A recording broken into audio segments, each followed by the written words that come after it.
Welcome to Burnout, a Blueprints of Disruption miniseries. The goal of this series is to normalize talking about burnout in a more reflective, constructive way.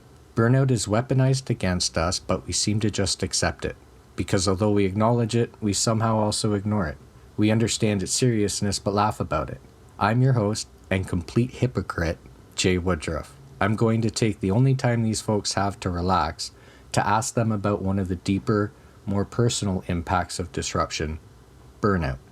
You'll hear how it affects their personal and professional lives, the tolls it has taken, how others process and deal with it, the psychology behind it, and more.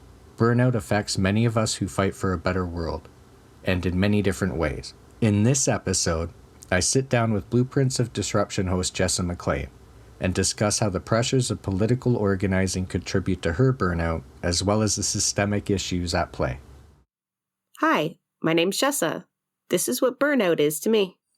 There's so many different ways to go about this, but overall, because of all the things you're involved in and have been involved in, does burnout represent itself differently in different spaces to you? Yeah, definitely. Like there will be some spaces I completely withdraw from, some I just limit exposure to, and then some I will actually pour every remaining ounce I have into despite being in burnout because it gives me that extra little lifeblood in return, right? And a lot of us are like that. A lot of activists are like that. Although you should withdraw to an extent when you have burnout, we know this, right? Like limit our efforts, self-care, but taking yourself out of the fight completely is actually painful. It draws on you, and unless you can kind of remove yourself from like reality altogether and pretend like nothing's going on in the world, it's almost impossible to just stop that work. It's interesting. Before we started recording, I told you because it was you, I added some extra personalized questions. And Which scared me, by the way. You just answered almost all of them because... Oh, no. Or should we wrap? So I have notes of things that I was expecting you to touch on that we could expand on. And is empathy greater than self-care? Are you able to catch burnout and so on? And the jokes. I put jokes like 10 different times because we all joke for the most part about burnout. But it's, to me, I see it as a coping mechanism because we know it's there. You act specifically in certain ways and try to make calculated decisions on where to put your time and energy when in burnout. I don't know if they're that calculated, Jay. Sorry to cut you off. They're like, because I'm thinking like, don't give me that much credit. I think you kind of go into survival mode and you're like a moth to a flame. Like it'll hurt you, but you actually sometimes go to those spaces you probably should be withdrawing from. It's really strange because I can withdraw from probably the most helpful, caring comrades and spaces sometimes in burnout. I feel like because I can't mask in front of them as much, I can't, it's just too much, but I can be a little more aggressive in tactics, or I can go up in a different kind of fight because I think I can compartmentalize that a little bit differently. It's really strange how it manifests itself, but it's definitely far from calculated. You had talked about some things you'll pour your last remaining energy or emotion into it, and other things you'll withdraw completely. These are things that we talk about as a result of trauma. Do you feel that burnout is a trauma or a result of trauma? Because knowing how, I know you said it's not necessarily as controlled at the moment you decide, okay, maybe not even in the moment, because I go into things, I'm just going to sit and listen and then I don't shut up. So is it a trauma response? Because a lot of people visualize burnout as like a battery. but it's so much more and so much deeper than just an energy level. So I guess instead of, is it a trauma response as a question, what does burnout mean to you? It definitely means I stop producing in the levels that I want to. It usually means my personal life or my friendships suffer and the self-care diminishes and the masking maximizes. But it doesn't necessarily mean from the outside it appears I've slowed down. But there are some real gaps in what should be going on in a healthy lifestyle or a sustainable lifestyle, because it has levels like burnout, right? Like you kind of touched on it. Like, can you catch it? I think you brought up there.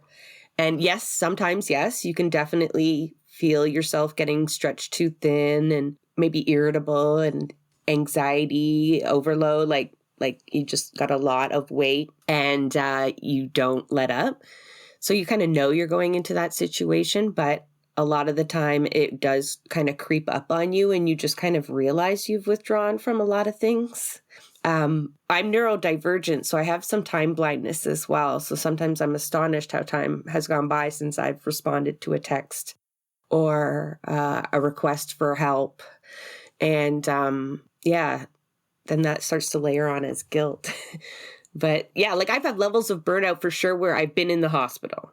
And then there's levels of burnout that I am still producing content for my show or organizing a lot of folks in multiple spaces, but then literally just like laying out flat in the off time.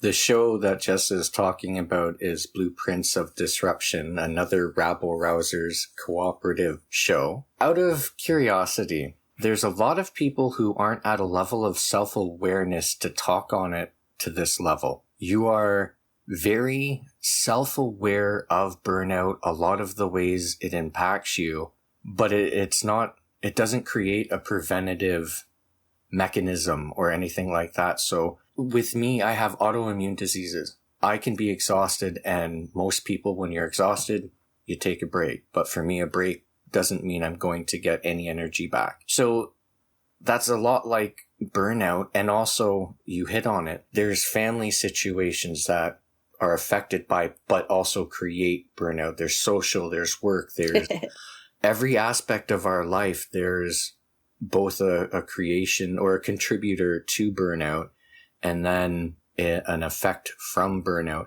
These things, is there a way, like you talk about your mechanism sometimes is to withdraw from things, but we can't withdraw from everything. So how does it affect the different aspects of your life with family or social or work or hobbies? Can you escape burnout of one thing and focus on another space that still creates burnout or contributes to burnout? Sure. I mean, like family life is turmoil in itself sometimes, but it is a space that you can rejuvenate yourself in. But I think when I'm going through burnout and I don't withdraw from work, I feel strange saying that because like none of it's paid. If I don't withdraw from that work, then my family life is impacted through my coping mechanism. And I think there's nuances too, and not that neurodivergent or autistic people can't get burnout, but there's different versions of burnout and contributing factors in that way. So yeah, that's a tough question. The problem is family is always there, especially like if family understands. And they seem to just be a constant. But the demands seem to be greater. You know what I mean? So the pull seems to be there. The urgency often seems to be there. But I'm making it sound like I don't make time for my family. I have a lot of time for my family still. It's just like how mentally you can interact, especially after a day of intense interactions, because the political realm has a lot of demands in terms of mental load and emotional load. It's very combative. right? And it gets you riled up. You get upset, especially folks that have a high empathy level, right? Or a high sense of injustice. Reading the news is difficult, but disengaging from it isn't an option. Yeah, I know a lot of people just feel that constant pull. With stepping out of the personal perspective to a more societal view, we've normalized burnout. We've labeled it in different spaces like, grinding or power hour or whatever words you want to use. Most different settings in a gaming industry, in film industry, and so on. They've normalized it by branding it and implying that it's this thing that's normal and supposed to happen and does happen. Is it the normalization that is a mass coping mechanism, or is burnout just a part of life? Oh, it's a part of capitalism, right? When we are forced, especially to do things that don't realize our actual human potential, and when we have all of these stressors unnaturally placed on us that make us in survival mode. Just mere existence is survival mode. You need to pay bills no matter what. Forget everything else that comes onto your plate in terms of like world injustices or illness in your family or anything. Just mere existing is like just this fight for survival, even though we have created such complex communities that could sustain us all. So it's not a part of natural life. I think it is a part of most people's reality, though. And the big part of normalization, again, it's like the problem is capitalism, because it reinforces this, right? Like working 9 till 5. Like I know we had to fight to get those hours, but it is quite unnatural to think that you need to sell your labor for at least 40 hours a week in order to survive in most circumstances. And if you don't, you're punished. So your worth is then placed on that. And it's a bragging right. And I think we're starting to move away from that. Just the fact that burnout now has a name, and before it was just kind of like, motherhood was expected to just be frazzled and tired all the time. That's normal, right? And all these other things that the system does help us reinforce that normalization. I wouldn't take that too much on us, but you talk about joking. It's like that's definitely a coping mechanism, because you can't stop. The world doesn't let you stop. You can't. Like if you had all the money in the world and I could go to a spa and just mentally check out for a few weeks, like sure, I could buy some time back, but you still then dive right back in to this same old slog that's designed to burn people out, really. So much so that anyone who's taken part in any kind of campaign, which you've taken part in many campaigns, the things that you put off, when you come back, you don't start back from where you put it off. There's been a week, a month, couple months of extra stuff you have to catch up on before you can start back. So even taking that break, which is a perfect segue into the next question I had, is when we try and escape, there is a lot of people that I have talked to about burnout.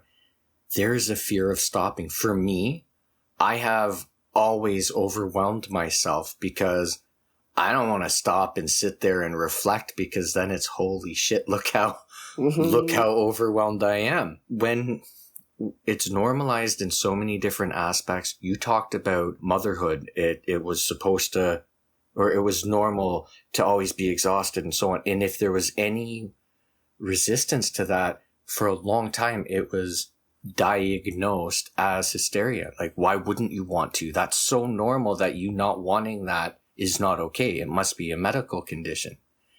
So we've done a lot of breaking down of things like anxiety and trauma, and stress is understood more on the chemical reactions and so on. So is it more so now, instead of being a simple fact of life, is it weaponized? So if you're in a political space, is burnout weaponized? In work, it seems so detrimental to everywhere it exists, but it exists everywhere. So is it weaponized? Have you found it weaponized where we can joke and dismiss burnout, but our opponents, I'll say opponents just as like a catch-all, are they purposely trying to burn us out in these different spaces? Are CEOs or upper management trying to burn out the workers? Are politicians and political parties trying to burn out the electorate and members and so on? Yeah, like short answer is yes. And always when we're talking about like our opponents, we're talking about capitalists and those that facilitate them, right? So they want us divided and tired. And that's why it's hard to mobilize folks a lot of the time. You'll see our voting numbers diminish as life gets harder.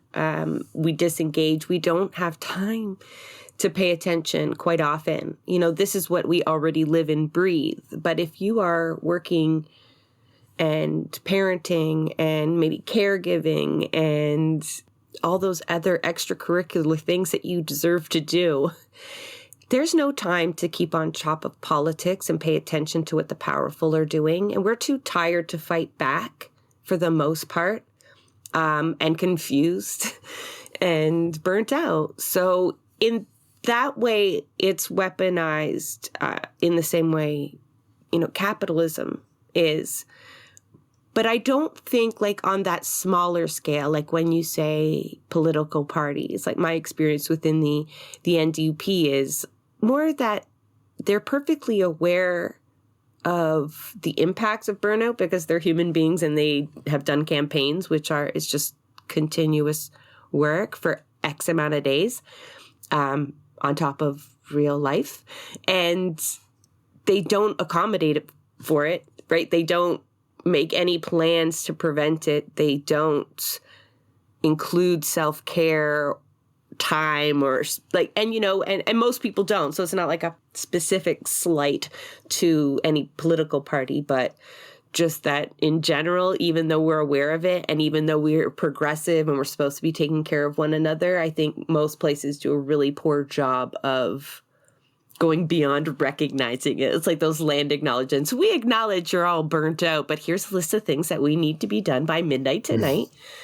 So I love how you just represented that, because about the political space within a party, at the core of it, there's a fundraising mechanism that must continuously present this urgency and this threat that we must call bank, we must donate now, we must do this and do this. And it's a perpetual state of it's never enough.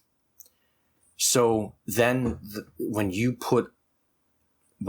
reach a point where you need to, say, take a break, you are then not up to date on that forced continuous stressor. So you take a break, other people start focusing together, other people start working together, and there's the fear of being like boxed out or left behind. So is that not the weaponization of burnout, where get people to a point where if they do stop, then you're excluded, you're behind, you're not rewarded, you're not a part of it? Because this is something that's very normal in politics. I guess that thought doesn't actually, of all the thousands of thoughts that go through my mind at any moment, and that's not one of my worries when I step back. My worry 100% is just that there's just already not enough being done. I've known from a very young age that there's work to be done. There's injustice and that's not right. And you can't just sit back. And if people need your help, you need to help them.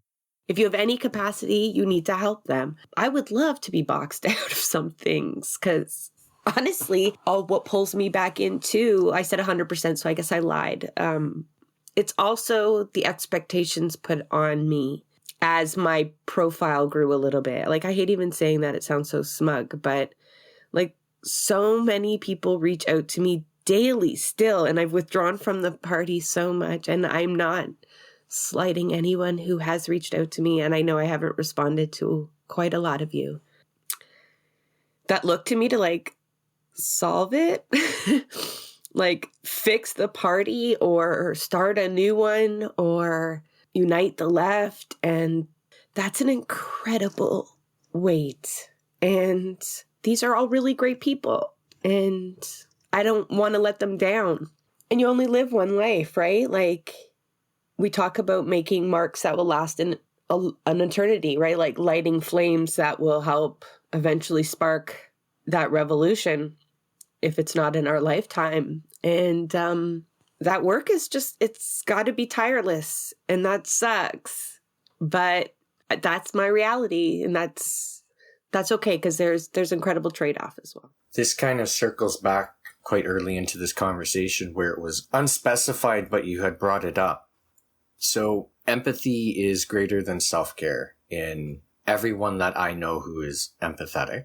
So why are we, and this is such a huge question, why are we so willing to do everything to fight things while sacrificing ourselves, understanding that the destruction of someone else is horrible and we will destroy ourselves to try and fight that? The easiest answer for me there is we're human. I think that is human nature.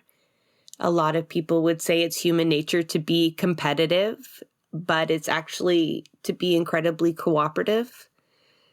And that's how we survive in a society. I mean, not to the point where you're like throwing yourself on grenades, but to an extent that is part of being human. And knowing the impact it has on me, hopefully my output is greater, that I help more people than I harm. Hopefully that's one, and like capital. So I don't know. I think I'm not like advocating for burnout, because we need good people to stay healthy and to be able to fight in a healthy, sustainable way. But we are also at an incredibly pivotal moment in political times where we are losing ground to something that is deadly. Like, there's no mincing words now. There is fascism on the rise, and it was always the left's duty to make sure that that did not happen. And we are failing.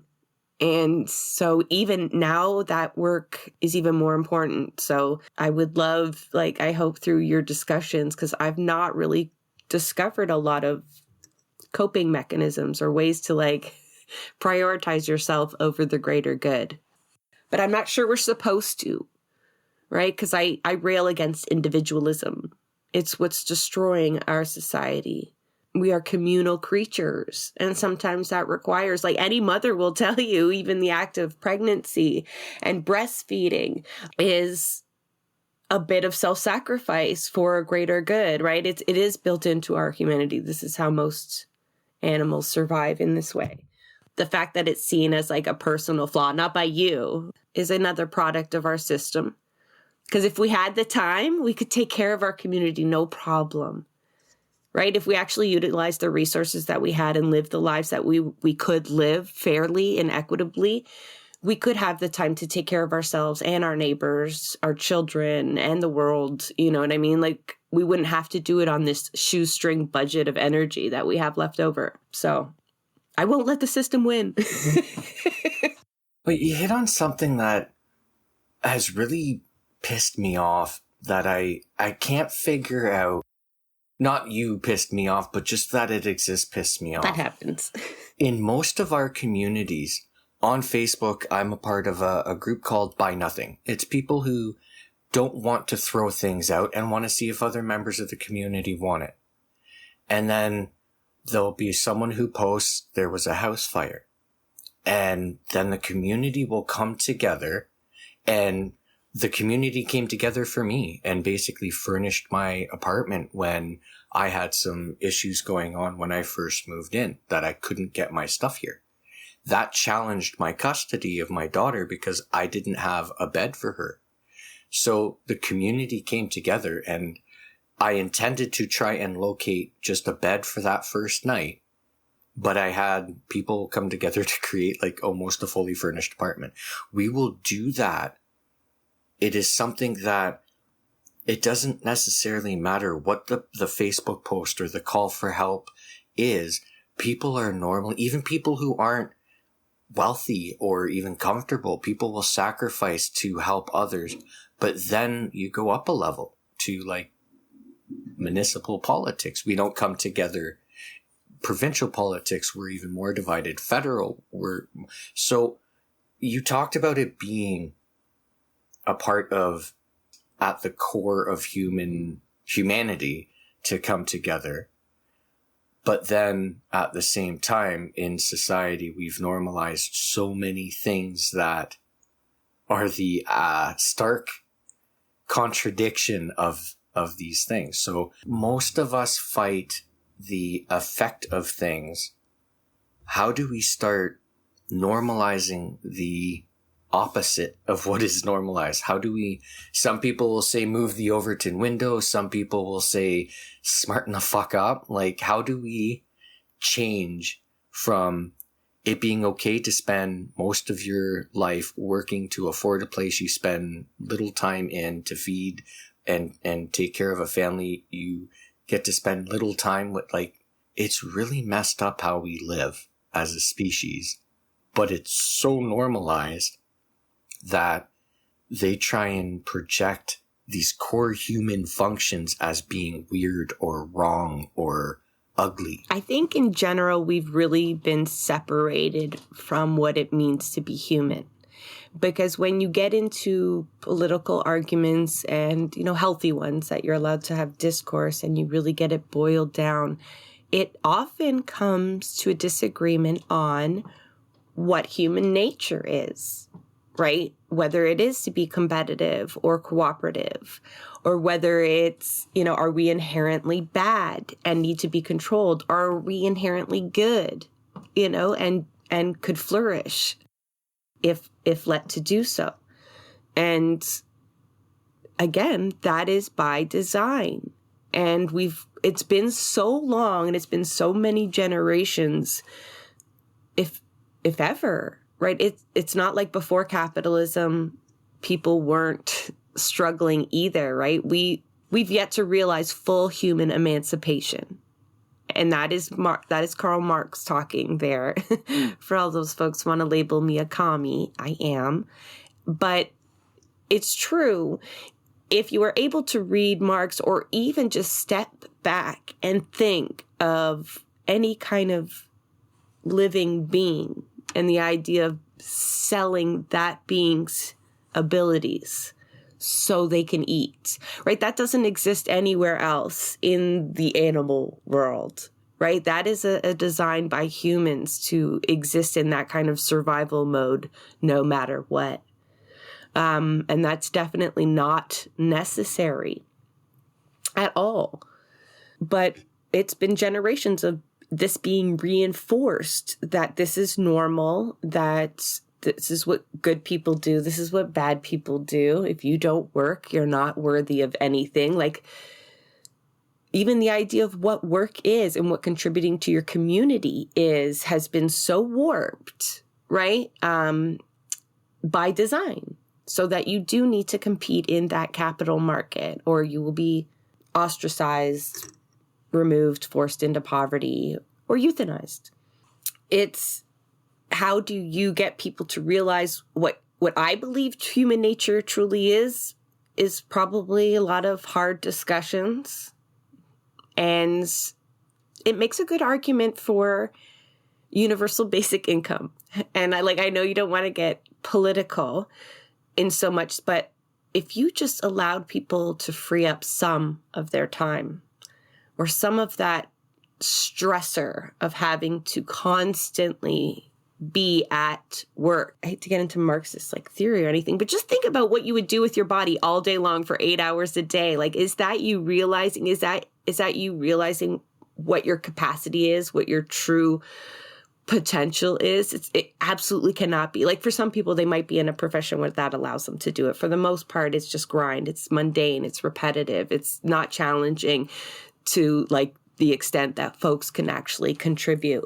It's often in areas that you know aren't actually contributing to society. I worked at a place on University Avenue in a decently paid position, but I absolutely knew that the work and the time I spent away from my family and all that effort was actually just making capital more money. And I understood that, so it sucked my soul. It made me sick to my stomach every Monday morning when I had to go to work. It was a toxic workplace too, but that's besides the point. I just knew I was not doing what I was meant to do. I knew it. It's tough once you realize that. It's kind of easier to be in the matrix and thinking this is normal and this is this is how humans have always been and it's how humans always will be. Yeah, it's lost human potential for sure that keeps us in this burnout. The thing I hate the most that is enraging and defeating at the same time is it is what it is. And that seems kind of like, I talk to people about how we gaslight our children just like our parents gaslit us and their parents. But people don't ever want to accept that reality because it's associating some kind of blame and not you are a victim of something. And then if you only know that, then you are unintentionally going to do the same thing. So for instance, you talked about work contributing to capital. In times of the greatest advancements in science, in math, in art, in music, and so on, before innovation was owned by corporations and it was able to be an individual who was funded by whatever source of funding to pursue their passion, and that's all they had to worry about. So some of the great artists who were funded by the state or by a university or by wealthy people to focus on that craft. While they were creating that song or that artwork, while they were doing it, they weren't considered to be contributing. It was only at the end result for that, here's that quick microsecond societal reward. Thank you for creating this. But the effect of it could be a new medium, a new way of presenting a completely different take on something that has just been the way it is. But that kind of thing has been wholly choked out. Innovation's been taken from people. So when you talk about this is me responding to the UBI, is when you allow people the opportunity to pursue what they love or what drives them, or to have the option to say, you know what, this isn't my jam. I want to change. It creates innovation on mass scale. So is that the biggest proponent to why we don't? Is capitalism wants to own innovation. So we accept, well, you shouldn't have time to have a hobby, to do a thing you like to do, and so on. We're talking individual acts of, say, a painter painting, but then the impact can be societal. Change, create, innovate. So is it fostering a bit more of the it's okay to be individual if we're not doing it in a way that's destructive? For sure, because it doesn't even have to result in anything like innovative. We have to recognize that like self-growth is a collective gain, right? When each person does better, we are collectively then better. But that doesn't really work with capitalism. And, I feel like I don't want to get into a theory discussion again, but, it does require a level of people that are unemployable, that are desperate for a job, or at least sit there to demonstrate that at least that's not us. So even the working poor can be like, well, at least I'm not on ODSP, right? Like that is necessary in order to starve us for the lowest wages possible and all these other things, right? So it doesn't value the kind of self-growth that we deserve. So it definitely doesn't value the liberal arts or the creative arts, even though those are incredible contributions to our communities. We know this. We know vibrant communities are full of creative individuals, right? Making it more beautiful and whatnot. But that, that is a commodity. I mean, you can commodify anything at this point, I'm pretty sure. But in general, it's not valued. So any time you take to do that self-care, that self-growth is not valued. It's not paid in any way. And it's often seen as extra. The fact that even self-care has a name is kind of strange. We should just be taking care of ourselves and then those around us, right? Just naturally. But we often are so stuck in the grind of the machine, making money for capital, that we actually forget we need to take care of ourselves. And the only reason they would ever even remind us to do that is so that we can keep working in the machine. Yeah, it's a bit of a slog, but whatever comes out of your growth, right? You are then a bigger contributor to the people around you, and that has value. It's best exemplified by our education system, where if everyone had access to education, whatever path they take, the knowledge they are gaining and then returning into society, that's an investment as a whole, but it's not viewed as that. And it's so bizarre because we individualize the things we shouldn't, and we, on a social level, do things that we shouldn't. We do the opposite of how we should act. So I want to take a quick focus on a very you-specific answer. I've hit on it quite a few times, and we just kind of went into a deep dive of hobbies or self-care. Is there anything you do that you're able to enjoy? So not something you do as part of a routine, but something you're able to stop and focus and enjoy, such as art or creation of music or any kind of thing like that. What is your escape from it all for a little bit? I like to paint, and I love to get my hands dirty in gardening.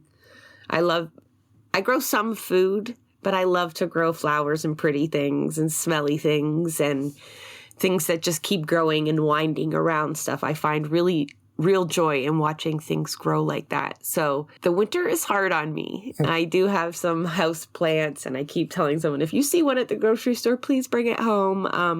I'm lacking in that green space right now, but I did get actually my fingers dirty with some paint this morning with my little one. So yeah, I have been able to find things, it sounds so cliche, but long walks. I live near a lake, and I find seeing water, a large body of water, very soothing. I feel like we were all meant to live near the water where you can hear it and see it. And so if I go for a little bit of a drive, I can go see a lake, and I find that very cleansing. I sound like such a hippie. But yeah, there are some things, and sometimes I need to remind myself what they are, or just make time.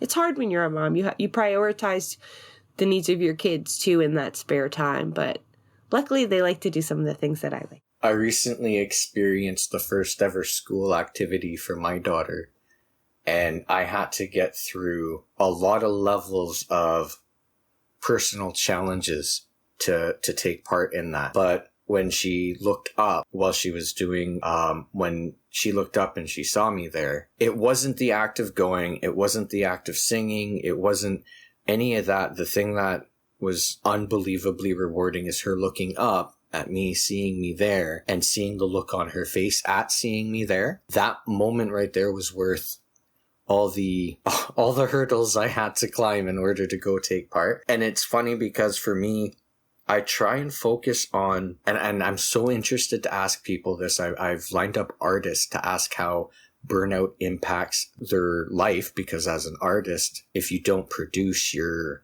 in trouble. And both financially and emotionally. But I want to ask, when you are burnt out, does that mean you stop, say, painting, or does it change the painting you're doing and so on? But for me, I don't have hobbies. Playing with my daughter is my hobby. Even though I'm doing a podcast on burnout, which focuses on self-care, I'm a horrible hypocrite because I have, other than spending time with my daughter, if she is not here, I am on pause. So it's interesting to me how you talk about going for a simple drive to the lake, but all the things that have to happen for that to be accessible to you. If you're not working, you can't maybe afford the car or gas or insurance, whatever. Like there's just, I'm not going to start hypothetically going through all the reasons or barriers that you might not be able to, but you find comfort and joy out of a quick drive to a lake. But how rare is that? I don't even get to do it that often, so it's very rare for almost everybody. And like even the act of painting is a privilege. Like it requires funds, right? And I'll be honest, like when I'm burnt out, I feel like my creativity is just gone anyway. But that's difficult because almost all hobbies have a cost involved, or other kinds of barriers. We got to find you something. Like, I feel like I want, like, is there something that you love to do that you just cannot? Or have you just not found that something that brings you peace for a moment or rejuvenates you, you know? You just switched into host mode. Sorry. No, it was inevitable. Perfectly fine. But I don't live vicariously through my daughter. The things we are doing, so I focus a lot on STEM activities. The things we are doing are things I enjoy doing.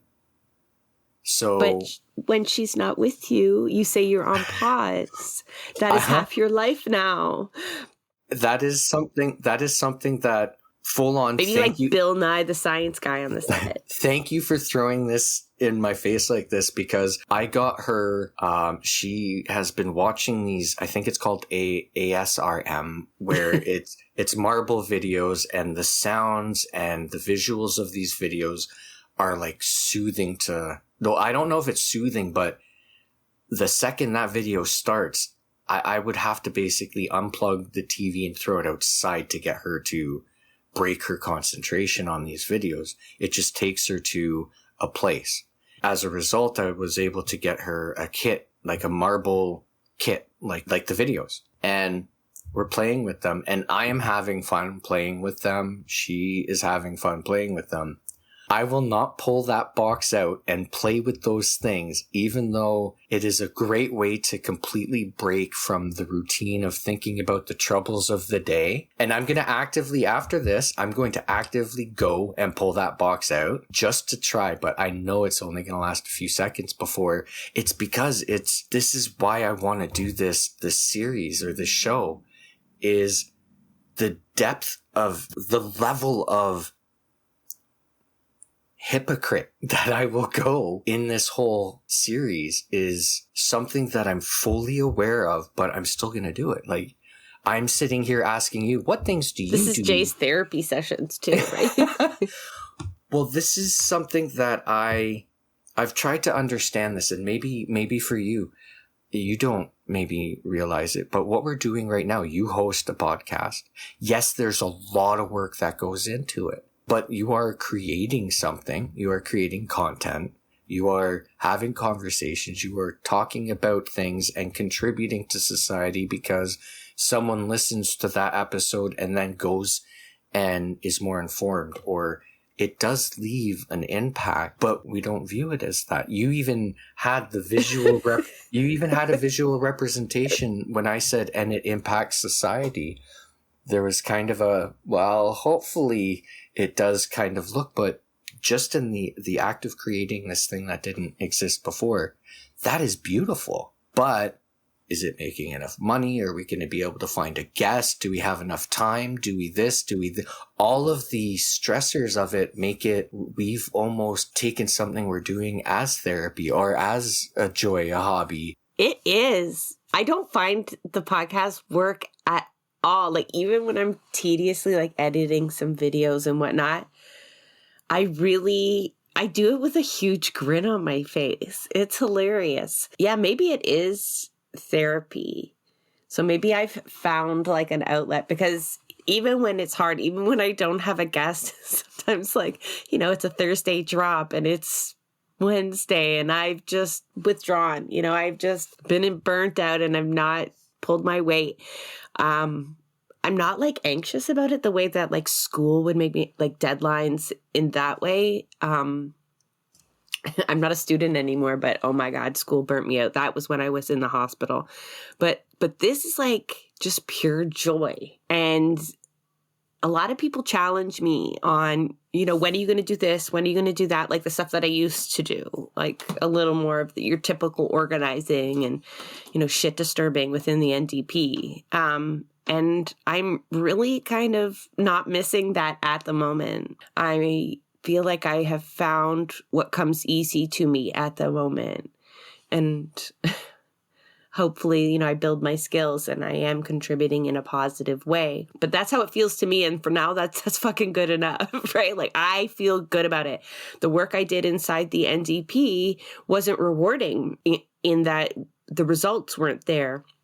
The output was just usually not, I don't know what even the output was. It was just always fighting, like just fighting to be heard and seen.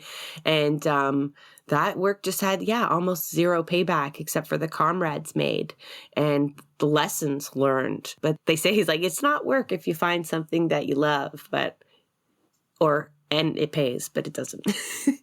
But that's okay for now. You talked earlier about how even painting is a privilege because of the supplies.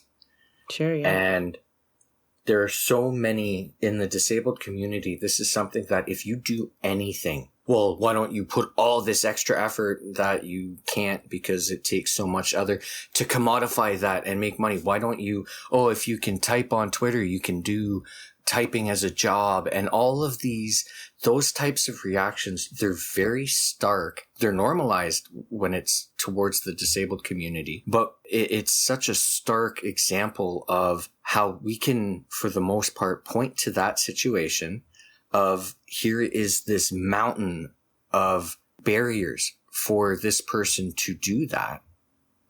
Though just to create it, let alone the act of selling and creating an entire business around like a dollar store supplied painting that people aren't going to spend millions of dollars on. Hopefully someone does get to that level, but there's this realization of how messed up that actually is. Well, hopefully there's a realization, but then this person who can look at that and go, wow, that's kind of messed up to say, if you can type, you can work. It's totally ignorant of all the issues in that person's life that would have to overcome. But then they accept it of themselves and others doing it to them as they go punch in for the day, grinding away. So this is why I found burnout to be the topic I really wanted to talk about, because we've normalized it in so many places, but still recognize it bad in other places and then go into denial. It's such a hot mess to me. But you said we're at a place politically, a dire place politically. For most of human existence, and this is me just talking from personal view, most of human existence, there's been very minimalized threats to either individuals or groups. It's never been a global threat. And then climate. Like climate is not something I don't understand the concept of climate denying, because it is bad. And if it is on a cycle and we've sped that cycle, whatever impact we have had, you cannot say that clear cutting almost every tree on this planet is having a bad effect. But even though we understand the horrible effects of what we have been doing, we as a species, for a very long time, being at a place where we have the knowledge and the tools and the resources to fully kind of understand, it is so far below individual, societal, political, capital interest. So that is, but because it's normalized in every other aspect, it's not hard to convince groups of people, well, this is normal, or how weird is it that you're talking about changing this system and the way it is? And I know there's not a question, but your thoughts on that. Well, I think like one thing you said there that really I wanted to maybe challenge you on is the idea that we have the tools and the resources. They exist, but we don't collectively own them or have access to them. And people find that incredibly frustrating because they do feel like we do have the tools and resources and science. And I did kind of present it as a way that we have the tools and resources to change it. But what I meant is we have the tools and resources to understand that like it is an issue. It's not a myth. It's not a Hollywood narrative. yeah, like climate deniers, I hope are, well, I don't know. It's sketchy. Like the folks that just don't buy into stuff. We touched on it on an episode I just recorded, but like the distrust of government plays a lot into that, I think, on why people maybe aren't all convinced on how bad it is. And that's a healthy distrust of government. However, it's not suiting us very well at this point. But the idea, the fact that there's such pressure put on the individual to make certain changes. Like you and I kind of got into that a little bit this week. Collective responsibility and then like individual responsibility. And yes, we all have our part. And if we all played that same part, it would have a massive impact. But at the same time, it would still not be enough without resistance and revolt, right? We absolutely, capital will never allow us to make the impact that we need to do as individuals working by ourselves, or even in these great community networks that a lot of people are creating. That isn't going to be enough. That's a weight that we bear, that they make us bear, right? That like recycle. Yes, recycle, still recycle. But like, that's not the problem. You sorting your recycling is not the problem. It's capital. Capital's the problem. You gotta punch up. But we often feel like it's on us because it has been. The folks that should lead us into battle against this collective threat aren't. And individualism is reinforced constantly.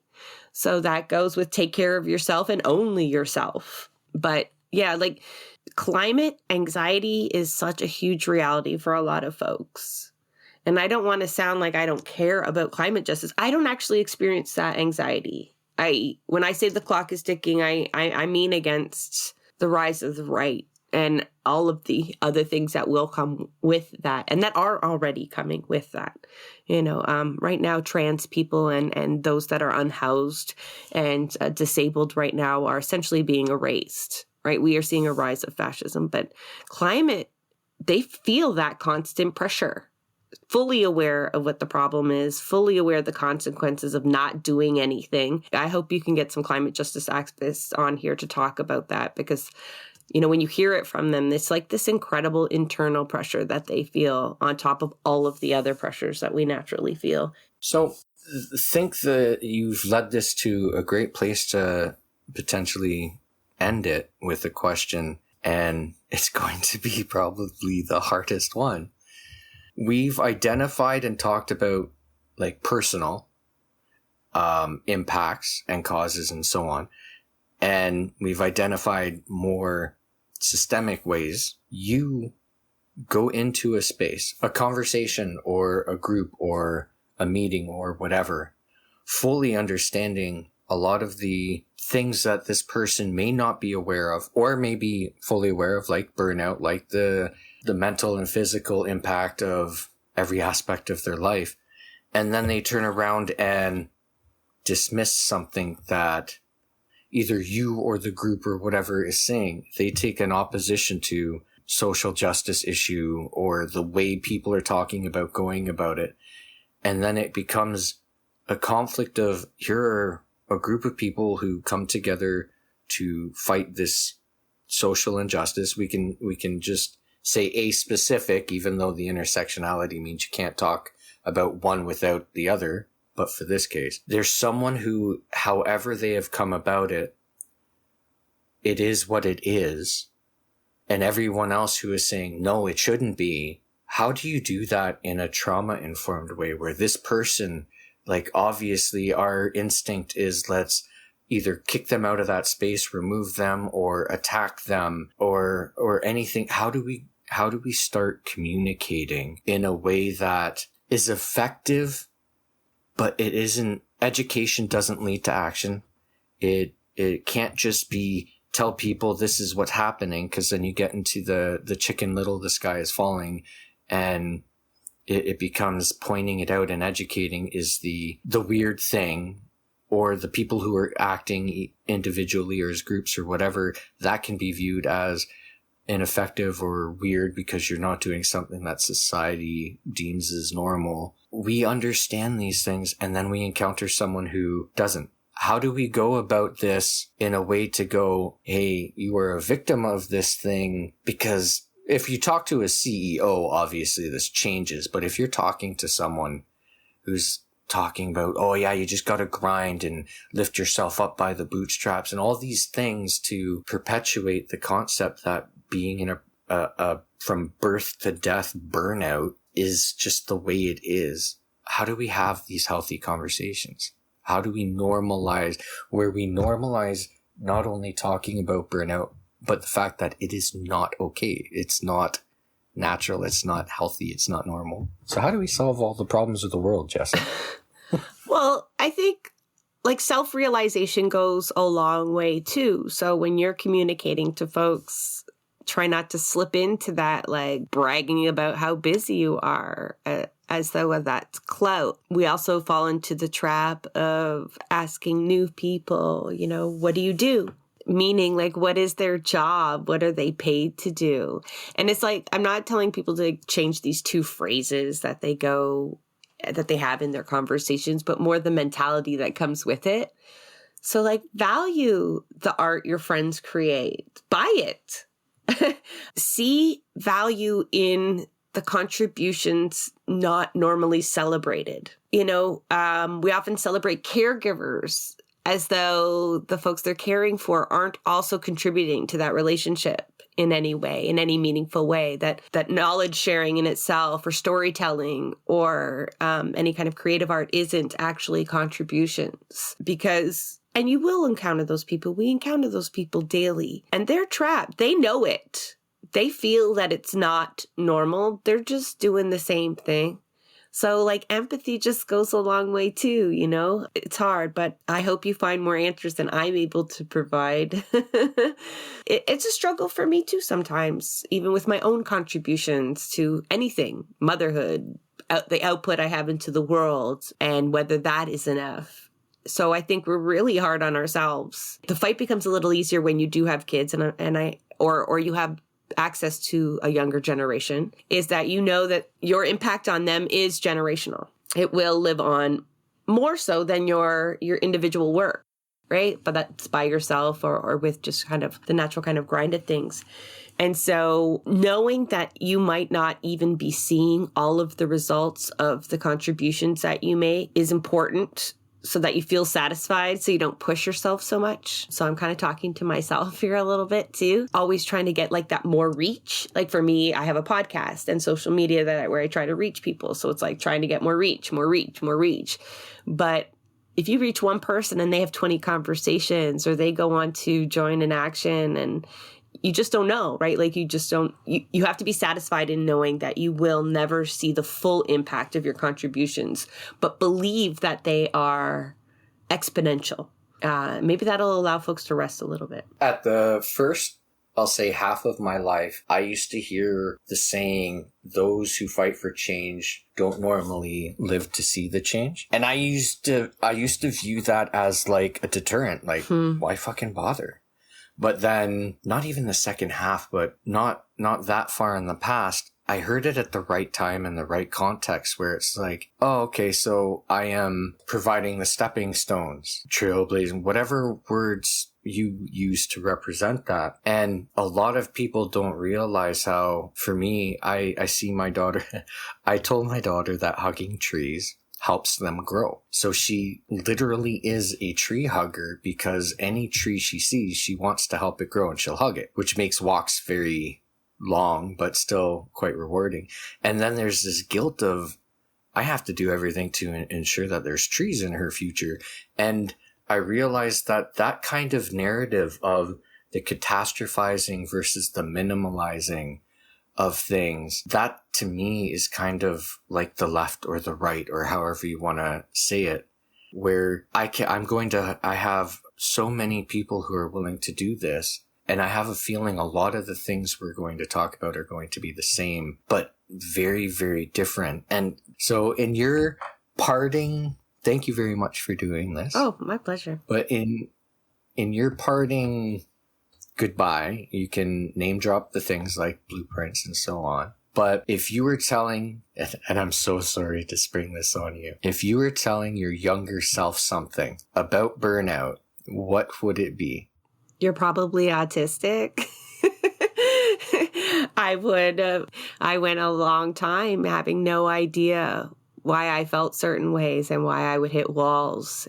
But honestly, that would have been probably the most, because when you said your younger self, my first thought was, okay, what advice? That's what he's going to ask me, right? Because I'm always trying to think ahead. But what advice would you give your younger self? Just done. Not about burnout, even though that's what we're talking about. And I would have been like, get in the fight earlier. That's what my advice. That was my answer. Get in the fight earlier, harder, and don't let up. Like not even for a second. So I guess I learned nothing from this episode at all, Jay. I hope someone did. Maybe as I sit back and reflect. But like you've said it a few times, like I'm fully self-aware of burnout and its impact, but seemingly unwilling to do anything about it. Just except fight harder and maybe it'll go away. Maybe I wasn't your best first guest. If folks want to help bolster my spirits and my energy, I would appreciate if they could check out my podcast. It's our podcast. It's part of Rabble Rouser's production. And it's called Blueprints of Disruption. And really, it's just dedicated to all the folks out there that are just fighting that good fight, no matter what, constantly wanting to share lessons with each other. Well, this has been Burnout with Jessa McLean. Thank you very much for listening or watching. That is a wrap on another episode of Blueprints of Disruption. Thank you for joining us. Also, a very big thank you to the producer of our show, Santiago Halu Quintero. Blueprints of Disruption is an independent production operated cooperatively. You can follow us on Twitter at BP of Disruption. If you'd like to help us continue disrupting the status quo, please share our content, and if you have the means, consider becoming a patron. Not only does our support come from the progressive community, so does our content. So reach out to us and let us know what or who we should be amplifying. So until next time, keep disrupting.